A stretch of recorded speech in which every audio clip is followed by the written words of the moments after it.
Good morning, everyone. Thanks for coming to this, what will be our third huddle for flood impacted districts.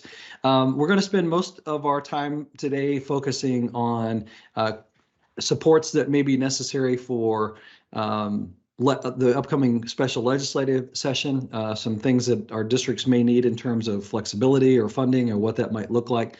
And Robin Morley and Robin Kinney are on to help us through that. We do have a couple of other steps to walk through. I want to hear from any of our flood impacted districts, any changes or updates that have happened since last week when we were together. As you may know, there are lots of people that are tuning in and paying attention to these calls. So it'll be good for you to update any of the media or other folks that are out there, just what's happening in your district. Tony and I have had lots of media calls just this week about things happening in Eastern Kentucky, so there's a lot of interest in that.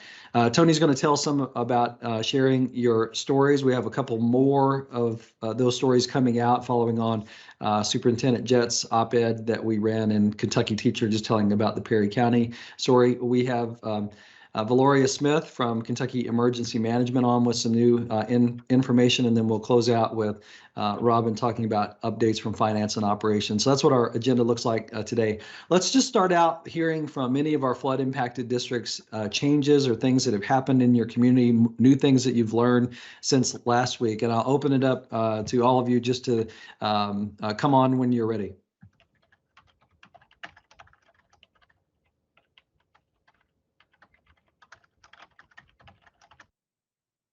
Commissioner, this is Jonathan Jett. I would just like to say that we're moving forward with moving the two schools that were damaged into the one old elementary school that we had. That's a long process.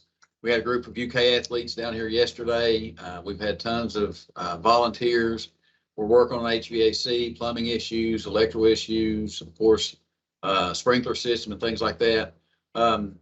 I've got a local guy that owns a business, Appalachian Apparel, and this is actually one of the shirts he's selling, but he's raised $150,000 here locally and sold those shirts all over the country and all over the world. So we appreciate him. One thing I would say, there's a guy by the name of John Buckland, and he has a Batmobile and he dresses up as Batman, and he's known primarily for doing children's funerals. And he has him and his friends dress up as superheroes and act as pallbearers. But a few years ago, I had him speak at what we call, it was like a back to school celebration. And he reached out to me, and he wants to come and do a program. And of course, bring some other people dressed as superheroes in the Batmobile. And he does a thing on 4 things of greatness and overcoming. And he wants to do that at our district, and I told him I would like to invite other impacted districts to bring their students. It's more of a preschool through 8th grade program, but that date is September the 9th, and I would love for other superintendents to feel free to send your students. We'll schedule 3 or 4 different events so that it's not overly crowded, but I was thinking, I've not talked to anybody about this yet, but maybe us and Hazard would go together, maybe Jenkins and Letcher, and those districts that are close together, you'd be more than welcome to do that, just to do something fun for the kids and get them out and let them do something fun and have a fun activity. So if you're interested in that, feel free to email me, and we'll do what we can on our end to make that happen, okay? Thanks, John. And tell me the start date that you have set right now. August the 29th. August 29th, okay. Thank you. And then the Batman presentation is on September 9th. And should interested districts just contact you directly, John? Yes, they can just send me an email and I'll forward it to my PR person, and she'll get all the scheduling details out, okay? Okay, great. Thank you. All right. Other flood impacted districts, just quick updates, things that have changed since last week.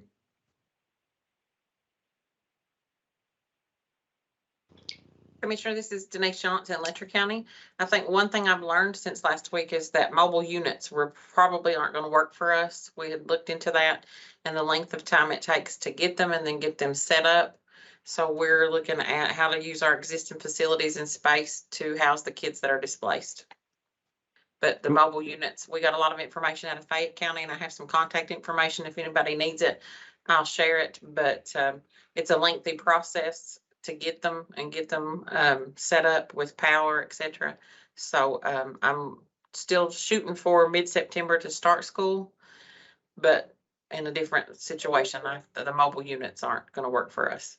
Yeah. What are you going to have to do with your space? Are you looking at AM, PM sessions or something, or what are you thinking? We're looking at both. First, we're looking at, can we, without overcrowding, but can we use what space we have? Our high school was built for 1,200 students. And so if I put my largest elementary school with my high school in that facility, everybody will have to share space. Nobody will have a room. Our teachers will be moving and moving around, but can we make that work? And looking at the spaces that we have to see if we can make that work out.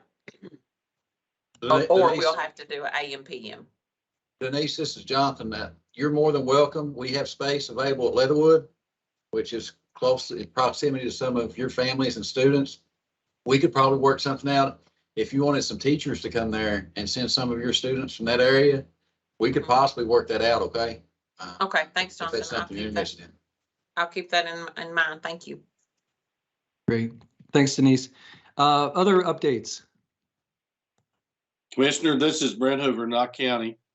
Not a lot has changed since the last time we talked. I did contract with a project manager, Sam Howard, is working with us now, and we've also contracted with ER Assist to help with the FEMA stuff. Mobile classroom units are not an option for us, I found out, because both schools, all three schools are in the floodplain and they won't allow us. But Denise, I do have a contact if you want to get up with me after the meeting. I have a guy that can get you mobile classrooms. He's a Knott County boy formerly, and he does have that available, and he can have those constructed very, very quickly. Beyond that, we are at about the same. We plan on starting on September the 19th. I will know by midweek next week whether or not that's going to be plausible. In Hinesman Elementary, all the air handlers have come up. They're running good. We have some questions, some concern about air quality. We're testing that. We did find asbestos and the mastic in 2 of our buildings, Knott Central and Hinesman. We do have to mitigate that. I don't think that's going to be a problem. We will have that done. We will be going back to school on concrete floors. We do know that at this time. I feel optimistic that we can meet that September 19th deadline, or not go beyond a week or so past that. Right now, air quality is a concern. We do have a sewage problem with the city sewer. All 3 schools are on that sewer system. I'll know more about that later. Robin Kinney and I have been communicating about that, but we still have some challenges there. And the final thing that I will say, our ATC was damaged more significantly than we originally thought. So we will be out of that building for some time. We are going to facilitate those classes at Knott County Central High School. We're trying to figure out the details on that right now. We do have room to house them. The concern is hands-on environment for the students. That's going to be a challenge for us. I don't know when we'll be back in the ATC. I don't have an estimated time on that. When we get into the mechanicals, we'll know more, but it destroyed the entire electrical process in that building. I mean, it's destroyed. So it could be as late as, the end of the year. Thank you, Brent. Other updates? This is Damian Johnson with Jenkins. Our elementary school, we have Serpro in doing the demo, and it's ahead of schedule. We're less impacted than some of the others that never got into our electrical system. So it's mainly flooring issues, with the exception of 1 classroom, which was an addition that was added on. It was a modular unit that was added on to the building, and it's going to have substantial work that houses our preschool. I hate to hear that the problems about the mobile classrooms, because it would really make it a lot easier for me if I could get a small number of them. And I've been looking into that and have not came up with a solution yet. We will have to go back on concrete as well. I've also working with Sam Howard, and I will say, Brent, that I have worked with him in the past. Actually, the previous superintendent did on a fairly substantial project for us that went very well. So that's where we're at as of right now. Thank you, Damian. We're looking at probably September the 12th, very tentatively. If things go well, we could possibly get in the week before that, but we'll just have to see how it goes. Okay, great. Thank you.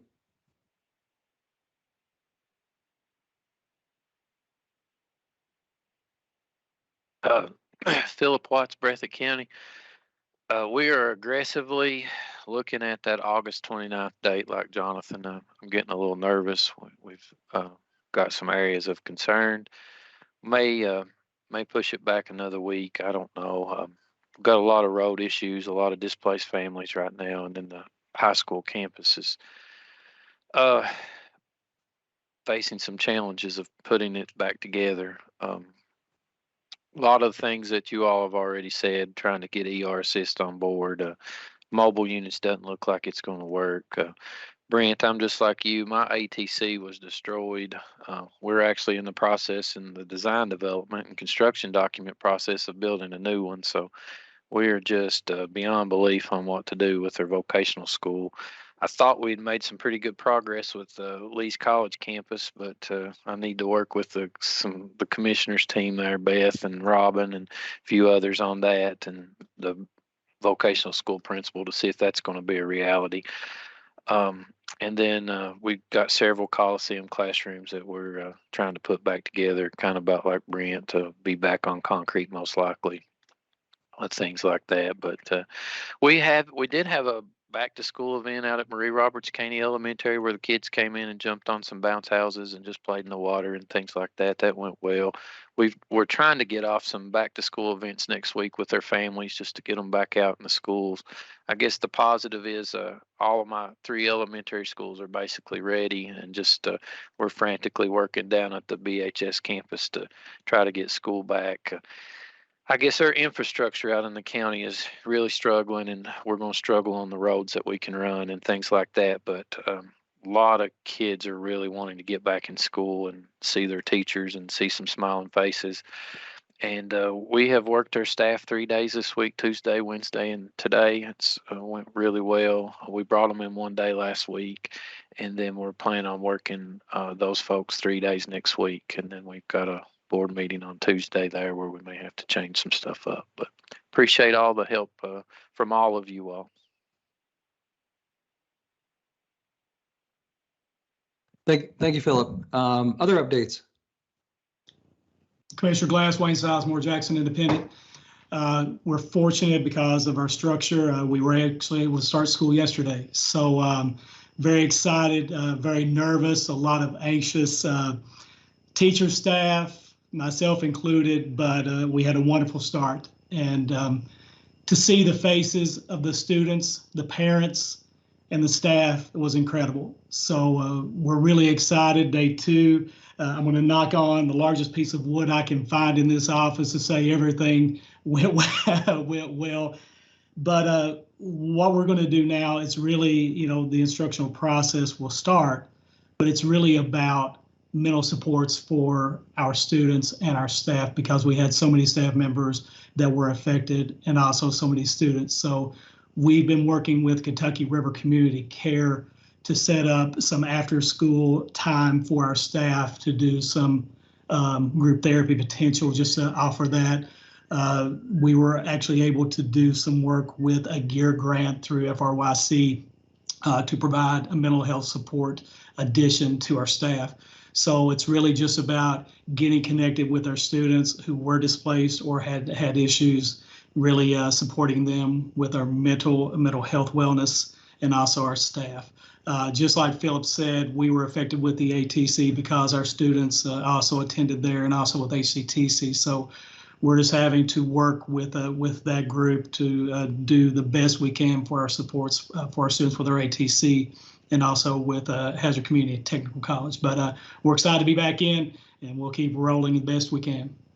Thanks, Wayne. That's great news that you have gotten going again. And that's one of the things that I've been stressing is I've been asked to speak to media about this as all of you are working just urgently to try and get back in session. But there's just challenges ahead for some of you. And it's a real, there's a lot of variability from community to community on the extent of the damage and what you're going to have to do. Anyone else want to come on and just update on any changes since last week? Yes, this is Sandra Combs, Hazard Independent.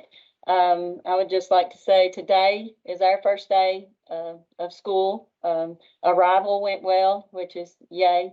But I want to say we had 5 teacher days, and one of those days we used the resources that you had sent out about implementing a continuum of behavior supports for students, families, and staff. After a natural disaster, I appreciate those resources. We've actually added another mental health support group to assist KRCC. We now have Mountain Comp Care also. So we've told all of our staff and students, anyone that needs support, please reach out. Our buildings weren't affected, but we had several staff members that their homes or their families' homes were affected, and you know, our students see this all the time, so they come to school a little anxious. So we appreciate the resources to make sure that we're prepared for them. We're all very excited to get back and try to have hopefully a more normal year this year. But thank you for everybody, and if any of you superintendents need anything, I'm here and I'll try my best to help you with what we have available extra. So just reach out. I've been reaching out to a few, so we'll just pass stuff around the best we can to help. So thank you all. And that's all. Great. Sandra, it's great to hear the progress in Hazard. Go Bulldogs. Anyone else want to come on? Okay, I think we've covered just about all the updates from last week. Tony, let's have you on to talk about just media coverage and sharing stories and where we are on that. It's been a busy week for us. We've talked to several media outlets this week just about the things happening in Eastern Kentucky. So these stories that you're giving us right now really help us tell the stories. And we actually had a lengthy conversation with a New York Times reporter who was on her way to visit some of your districts and do an in-depth piece. So I think that's going to turn out well. Tony, go ahead.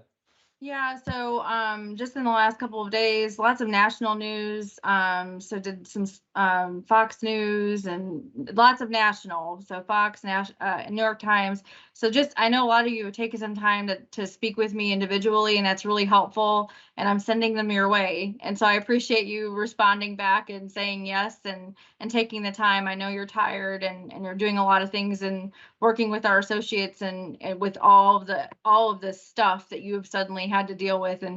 But it's also very helpful. I know that it's very important for you to get your stories out there. And so I really appreciate you taking the time to speak with me this morning. I spoke with Denise in Letcher, and I'm going to show you a slide here in just a moment. She shared some photos with me. I'm going to just take a moment.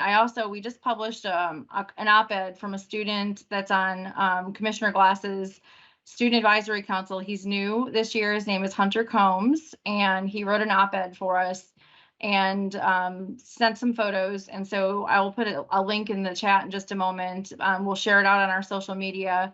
Just a first person account. He's going to be a junior, was classmates with another student who obviously we all know had passed after volunteering as well.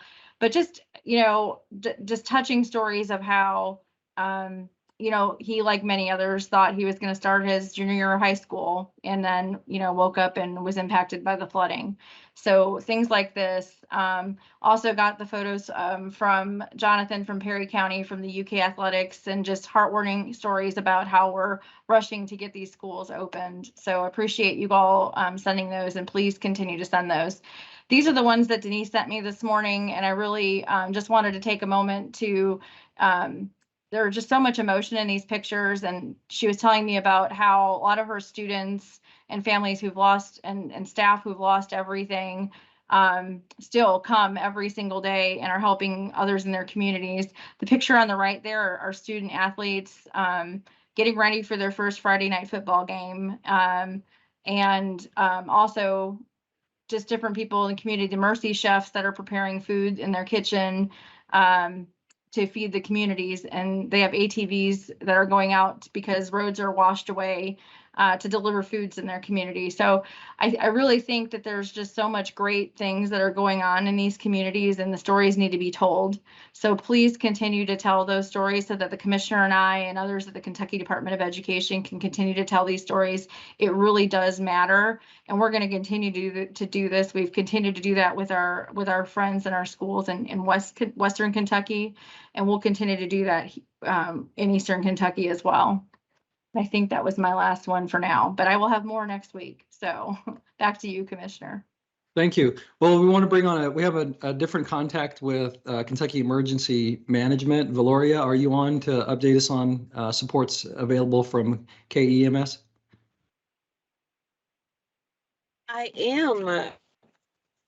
Go right ahead. Again, okay, alrighty.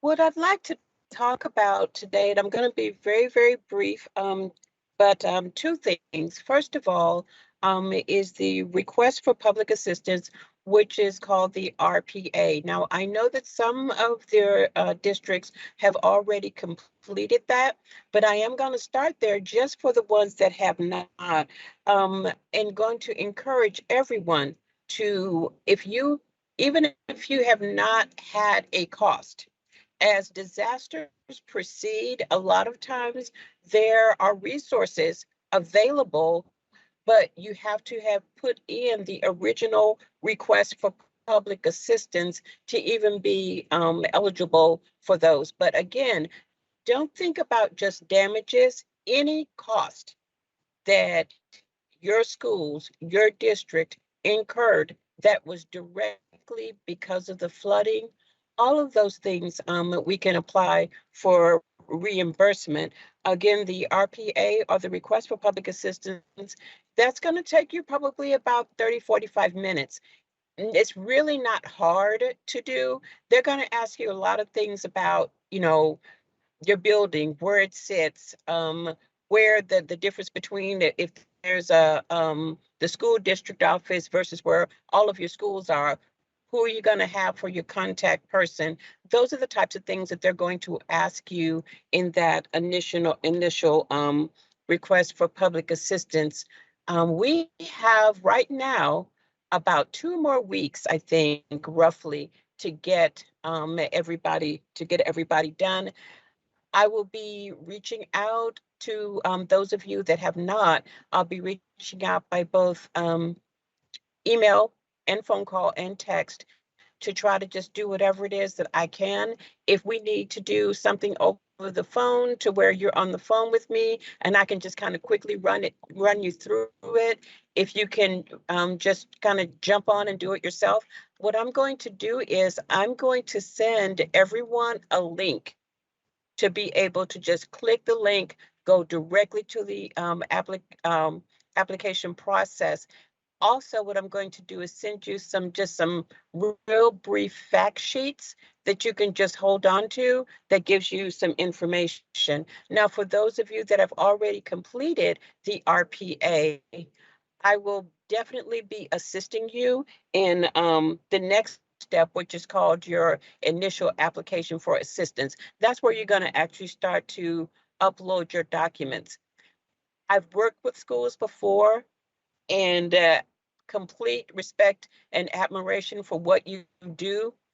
Just on a normal day, having to do something like this would be just very, very cumbersome.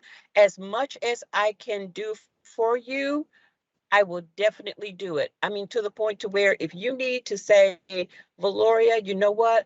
I don't have time. I'm going to send you copies of invoices. I'm going to send you this. I'm going to send you that. You put it together and you get it in there. I will do that. And then once I do it, I'll let you know that I did it. You can go back through, check behind me, make sure that everything looks correct on your end, and then we'll submit it. So as little or as much of this process as you need me to do, I will definitely do that for you.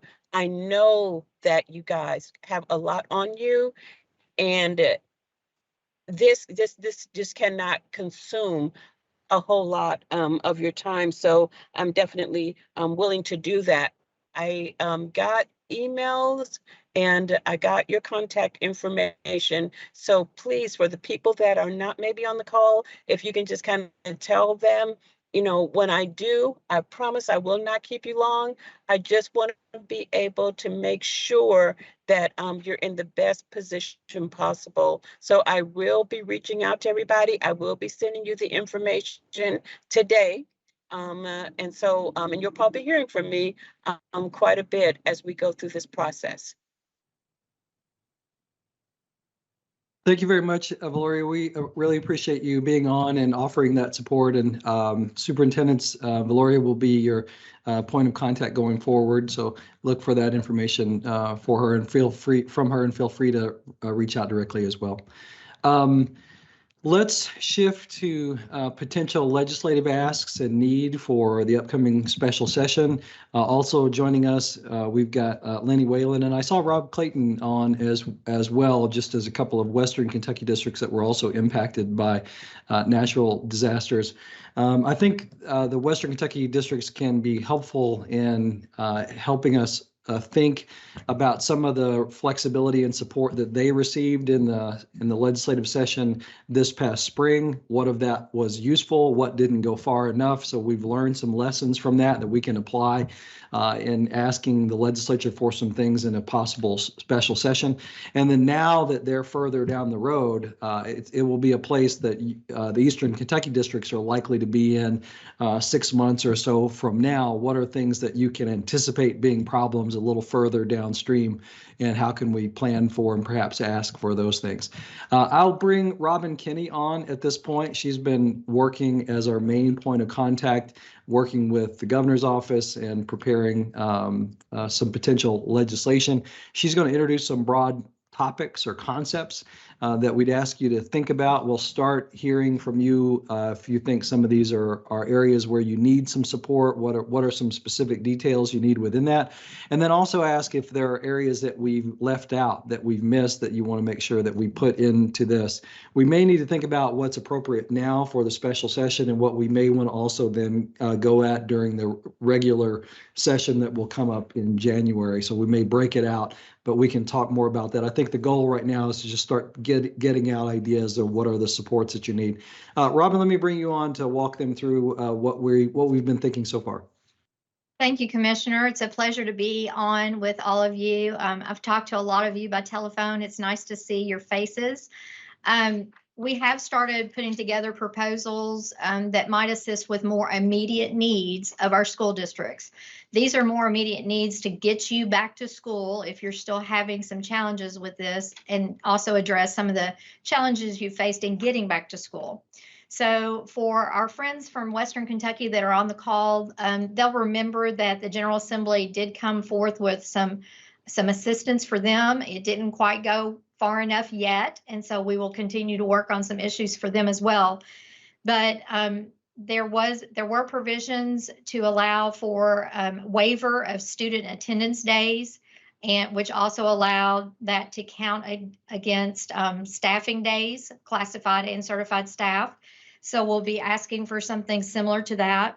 We do think that we may have some districts that, based upon excuse me, the fact that you may not have buildings that are habitable yet.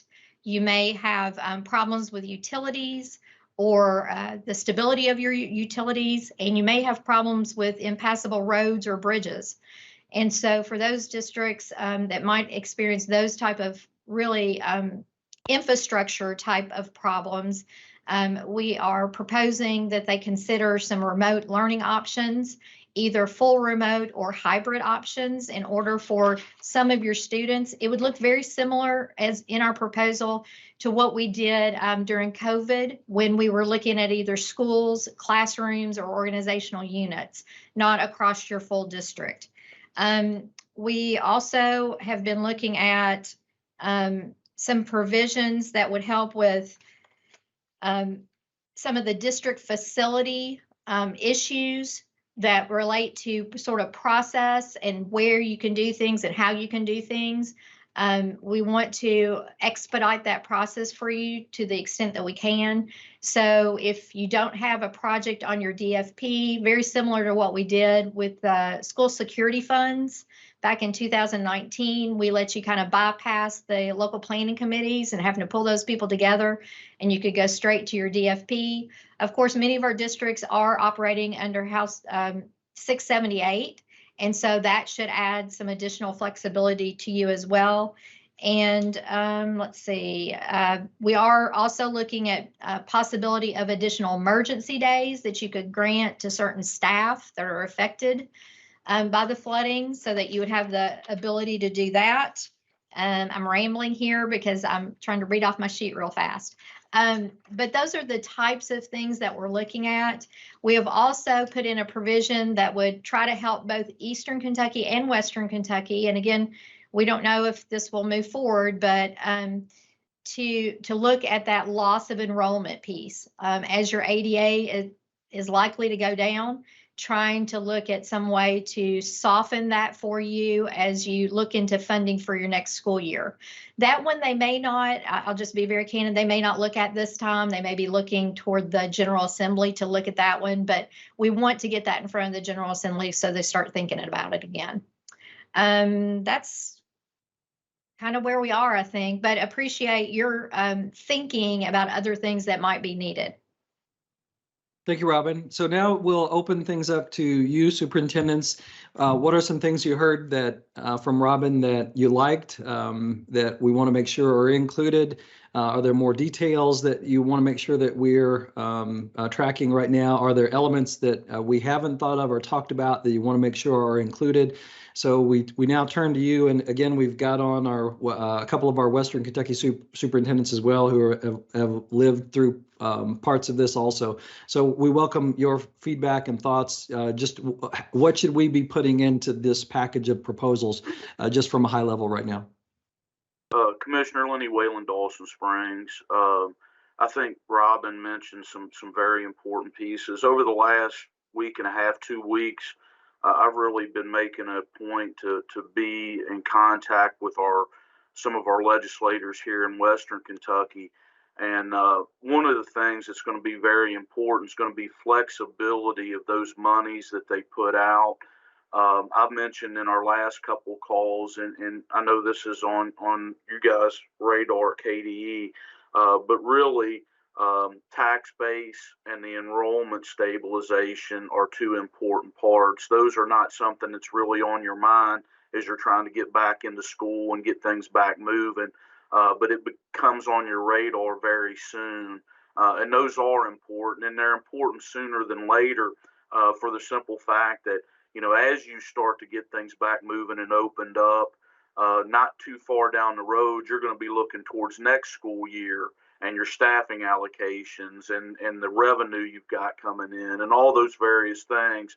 And one of the points that I've made with the legislators that I've talked to is just the money that they earmark in these different areas are often, you know, very restrictive. You know, there's very specific things that you can use them for. And Valoria Smith, I heard from the department or from the emergency management, Valoria, we put in a request back on May 3rd dealing with some tax related monies and some revenue loss there. We're still yet to hear word back on that, whether that's approved, not approved, which it's important for us to know that because we're setting tax rates here in about a week. But, you know, all those different things are extremely important. And really, I'm hopeful that legislature will take that up in the special session as opposed to waiting till we're more moving towards the end of the school year to find out if those funds are going to be available or if we're just going to lose those revenue streams. Thank you, Lenny. We appreciate the wisdom and experience that you bring into this, having walked in these shoes, and we'll make sure that we're advocating for the tax stabilization matters in this upcoming special session as well. Other reactions or thoughts, either based on what Robin talked about or things that Lenny raised?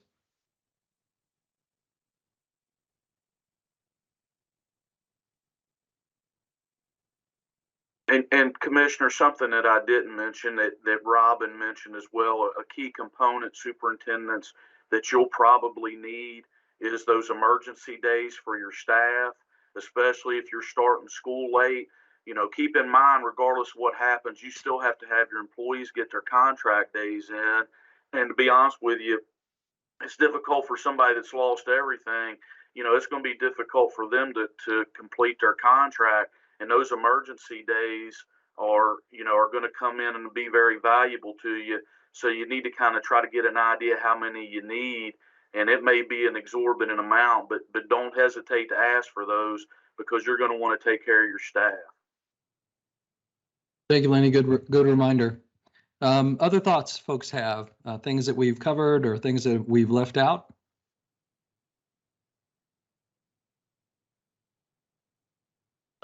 When they're talking about the loss of enrollment, which is going to be very impactful for every district, do you think the legislative session would consider extending the 18-19 data like they did during COVID for one more year for the districts impacted? That would seem like it would be the easiest way to have the least impact.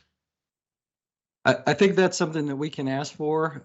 If not that, a freeze for some period of time, that's something that Lenny and the Western Kentucky districts asked for that the legislature didn't act on in this past session, but we can bring it up again and see if they're willing to extend that freeze as a stabilizing factor, or if not willing to do that, can they soften the blow when it comes to the loss of funding that will come with a loss of enrollment? Can they step it down and smooth that out in some ways, or some combination of the two?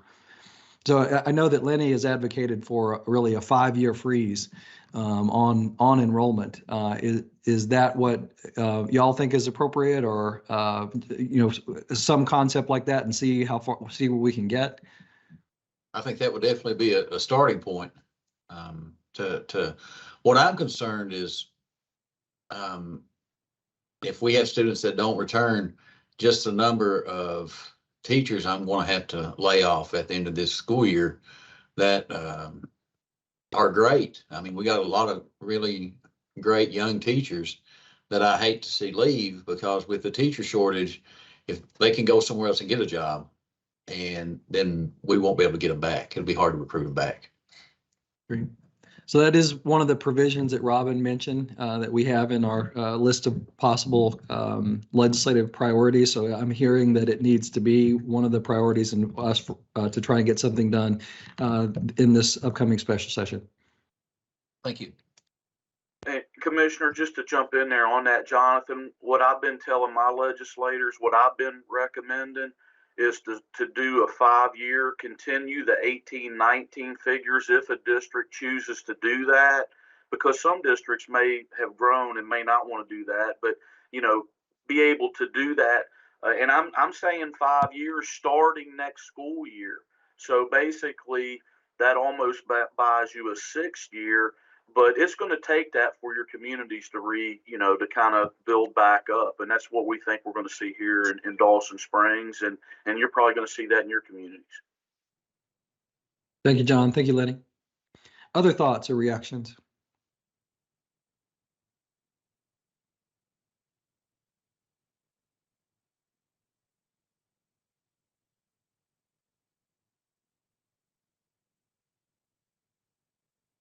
Okay, well, we'll take the silence as that we're on the right path. If we're not, I'm sure you'll let us know. Robin, if what do you think our next steps are on sharing these concepts with superintendents so they can think about them and maybe have some time to reflect and send us some other suggestions? What should be our process just in engaging with them further on this? Commissioner Glass, the information that I'm receiving from people that are interested in this, it's a very quick process. They're trying to schedule a special session. So we need to take the information that we've received from our superintendents today and make sure that we are sharing that with the governor's office. But they are on a very fast track. So they're anxious to get the special session started so they can provide relief to our school districts. Okay, so I think Robin's very diplomatic and gentle in her communication. She's saying, "Get it to her right now." That's Robin speak for "I need it right now." So if there's any changes or to things that you heard or other things that have come up that we haven't talked about, that as you reflect on this that you need, send that in to Robin. We'll make sure that that's included. And then once we get closer to this special session, I think Lenny's done a great job modeling this. We'll really need you to make sure that you've connected with your legislators and let them know about the needs that you have, and so that they can advocate with their colleagues in the legislature for your region. And as we've done here, as you've told your stories and really heroic and amazing efforts that have come out of your region and your communities in trying to get schools back open, trying to serve your kids and your communities and your families, we'll probably need you to come and testify during the session, and that can be really powerful, telling those stories, and we will support you in doing that as well. Robin, anything else you need, or are we ready to move on to our next steps? I have several updates from my office that I want to share. I'm not sure if I'm before or after next steps.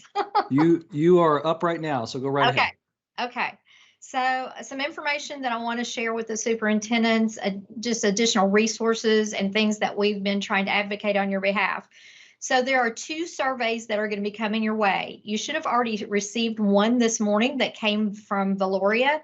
I don't think she mentioned it, so I want to make sure that that gets mentioned. It is a sort of a update survey, so that she can better assist you with your ongoing needs. I appreciate very much if you'll take a few minutes to kind of look at that. And then there will be another survey that will start to be distributed from Kentucky Emergency Management this week. And I think there was a question at the very end of our last superintendent's call that talked about the 100% reimbursement for the 30 days. So let me try to clarify. Valoria is also on the line with us, but let me try to clarify what that means. So Kentucky has received approval that for a 30-day period, that FEMA will cover 100% of costs for debris removal and emergency protective measures for those 2 categories. So, but what that means is, in order for the 30-day period to be determined, they're going to start sending surveys your way to all eligible applicants. And they're asking you to provide some information, because Kentucky, as the Commonwealth, has to pick a 30-day period. So they're going to be surveying you over successive weeks to try to pick the best period with the most amount of expenses for all of the Commonwealth. So it's not like you get to pick your own 30 days, and it's not like it's 30 days from a magic date. They're going to actually be surveying you. And so the more that you can put in information, it will help the Commonwealth to determine whether, which period that we should pick. So they'll be requesting your assistance with that.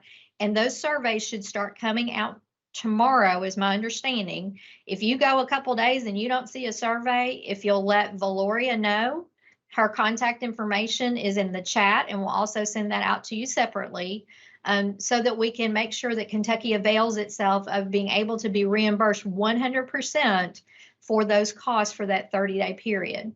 Typically, FEMA reimburses 75%, the state picks up 12%, and your district will pick up 13%. So this is an opportunity for a 30-day period for 100% of eligible costs to be paid. I also want to share with you that our resource list, we've updated, and we'll be sending that out to you today. It has all kinds of resources of volunteer groups, and just all types of different resources that are available to you and your communities. We'll update that, and I'll ask Tony to send that out to you today. I also want to let you know that we have been seeking information from your districts about your technology devices. So your technology directors should have received information or contact from Courtney DeRosset, who is from OET. And what we're trying to do is we're trying to see if we can get a lot of your devices that have been damaged or destroyed replenished through donations, so you don't have to expend any dollars on that. We have heard back from Knott, Breathitt, Perry, and Letcher, and have already informed the donor pool that we need about, just from those 4 districts, almost 2,000 student devices that are Chromebooks, 216 teacher Chromebooks or laptops, and 240 other desktops. So if you can communicate back to Courtney through your district technology folks, she will continue to send us updates on your devices, and we will be peddling the streets, hoping that we can get some donations taken care of that and get those to you. That also holds true with information that we've distributed about volunteers, furniture. We're continuing to try to coordinate on that, and school supplies. We have a lot of donors that want to help you with school supplies.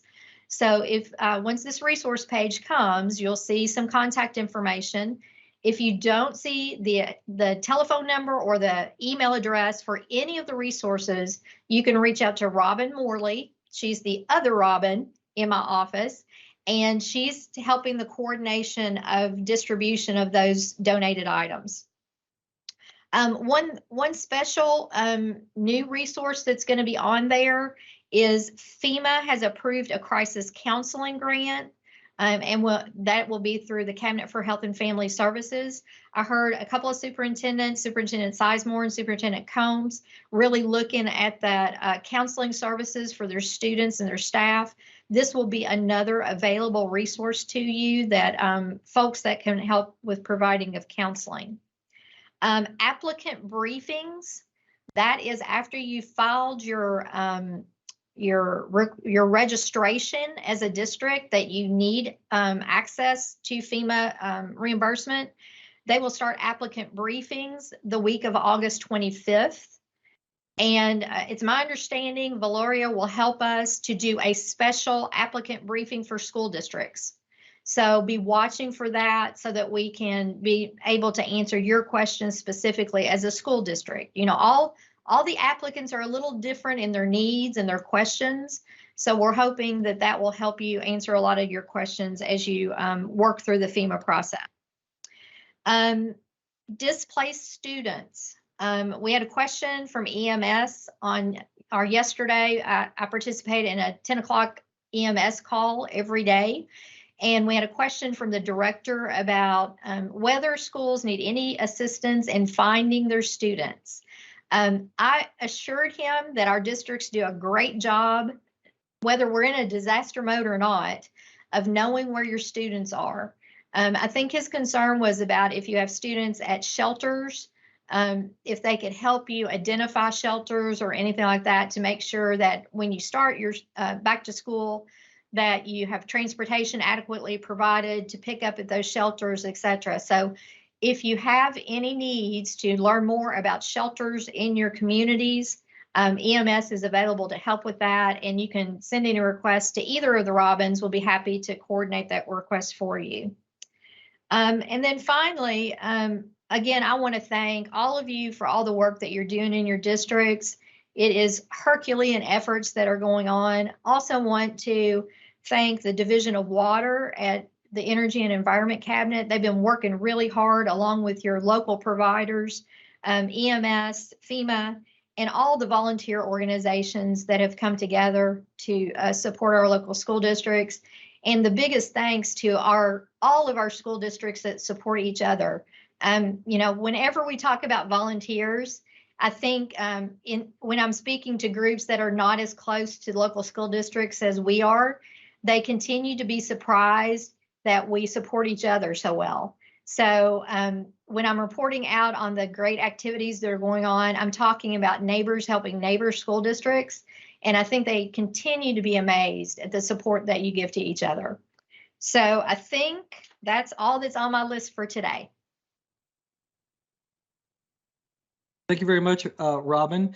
And so now I think we'll just turn to next steps, just to make sure that you've got some future dates on your calendars. Tony can bring up those. So you see, we've scheduled them on Thursdays through September 22nd. We won't have one on September 1st. We'll actually be visiting Eastern Kentucky during that time frame, but go ahead and pencil these in on your calendars. I think as we get down a little further into these, we will start asking the question, do we still need to keep having the huddle? There was a point with the Western Kentucky superintendents when we all kind of looked at each other and said, I think that we don't need to keep doing this any longer, and we stopped. So we'll hit that point with you as well. So we'll start asking that question coming up the next meetings that we have. But as long as we still have a need to keep working and talking together, we will keep holding these meetings. Right now, it seems like it's really important and it's really helpful to us in supporting you, and we hope that it's supportive to you as well. Just as we sign off, I want to express my appreciation to Secretary Jamie Link. He has been listening in, and he and the Education and Labor Cabinet have been very supportive of anything that we've needed. And I'll just mention the great work of the two people that are on here with us that you heard from with Tony and with Robin. Tony's been doing a great job handling all of the media requests that have been coming in, trying to pull together really the amazing stories, heroic stories that are coming out of your community. We want to make sure that the state and the country knows what's happening in Eastern Kentucky and the really positive things that are emerging out of this disaster. So she's been doing a great job with that. And Robin is always busy, but now is extra busy. Robin Kinney is spending an incredible amount of time just thinking through a lot of the technical details, and we are really grateful and appreciate that and the support that she has from Robin Morley in that effort. I'll stop here. Anything else that anyone needs to say before we sign off? Otherwise, we will see you next Thursday. Dr. Glass, this is Bart down in Bowling Green. Go ahead, Bart. Good morning, everyone. I did put a couple messages in. I'm not smart enough to figure out how to do the private message so everybody can see them, but Jonathan, I love the t-shirt idea. I really think we would probably have some school districts. I know we would at Greg love to purchase some of those. And if you just give me that guy's contact, if that's going to Eastern Kentucky flood relief, I could literally see lots of student groups and school districts buying those and wearing them on a Friday or doing something like that, you know, thinking about the other students in and the eastern part of the state. So give me that contact. And then Jerry Green from KVAC has connected me with Wayne. Wayne, I put my cell phone in from Jackson Independent. Maybe there's a need for a couple of buses. If any districts need school buses, I'm working with a couple of our Greg districts on how that process might be sped up, that they might have a couple that are looking to surplus anyway, and then we gladly be able to get it. Normally there's a process where they go through a board meeting and surplus it and then put it out to see if anybody wants to purchase it. But Dr. Glass, I might, if I can get a couple of districts that want to do that and districts need buses, we can try to work through that as well about how to speed up that process. Thank you very much, Bart. We appreciate you offering that support and being on with us. I see that Robin Morley has raised her hand. So Robin, let's go ahead and recognize you. Thank you, Commissioner. I just wanted to let Bart know that we are working with Letcher County in particular. They are the district that has indicated the most need for buses. And so if you wanted to reach out to Superintendent Yance over in Letcher County, she might be your best need. And if also Elisa Hanley in KDE, our transportation manager, is also working with them to find buses. So that would be a great resource for them. Thank you. Thank you. I'll point out to both our Robins, there's a question from Damian Johnson in the chat, so we may want to look at that. If we can answer that now, great. Otherwise, let's follow up with him later. There is also information about Elisa that's in there. She's the person handling the transportation needs. John Jed has put in the Appalachian Apparel, that person's contact information in the chat, so take note of that. Anything else that we want to touch on here? This is Valoria. I'd like to just quickly answer Damien's question about, he said, what Thank were you. the 100% FEMA reimbursables, debris removal, and emergency measures is the other category. Thanks so much, Valoria. Okay, great. Well, I think we've covered everything. I've also put my contact information, my mobile phone number in the chat. Please feel free to reach out to me. You are our priority. You're my priority as we navigate through this. I pride myself on being very responsive to superintendent. So anything that you need, please reach out and let me know either by email or that's my phone number as well. We'll see everyone next week. Hang in there.